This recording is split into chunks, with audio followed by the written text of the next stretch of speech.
reporter Samantha-Jo Roth. Samantha-Jo, what's the latest?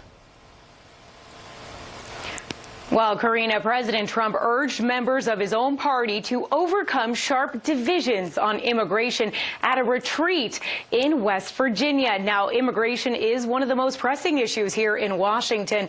And for some reason, at this retreat, the official schedule did not include one working session on immigration.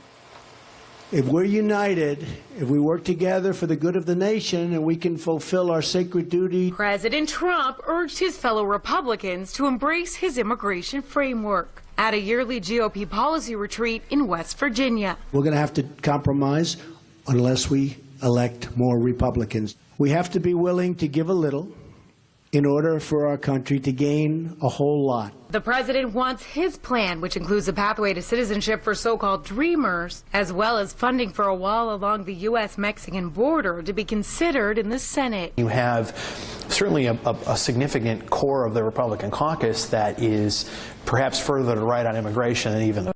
And again, they don't want a pathway to citizenship really for anyone who doesn't already have some sort of legal status. Kyle Kondik with the University of Virginia Center for Politics says significant disagreements remain within the party on immigration, and progress can't happen until they're addressed. If Republicans could sort of get their own house in order and become unified on what they wanted from some sort of immigration compromise, I don't think the Republicans are there yet. And I think it would be easier for them to squeeze the Democrats if the Republicans could sort of all be on the same page on immigration. At the retreat, lawmakers are focusing on infrastructure, workforce development, and the national mood.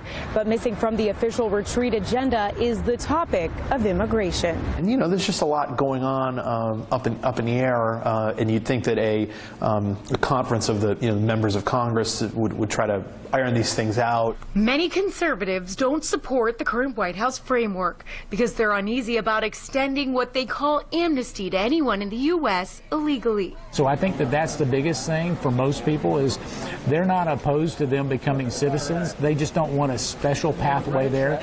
Well, I think that's going to be that is going to be an issue, and I think we're going to have to negotiate that. Well, even if Republicans are able to get on the same page, they still need to negotiate with Democrats, setting up yet another government funding showdown next week. Karina? And Samantha-Jo, you had a chance to speak with Senator John Cornyn earlier this week about this internal divide within the party. Did he give you any indication for any kind of compromise moving forward?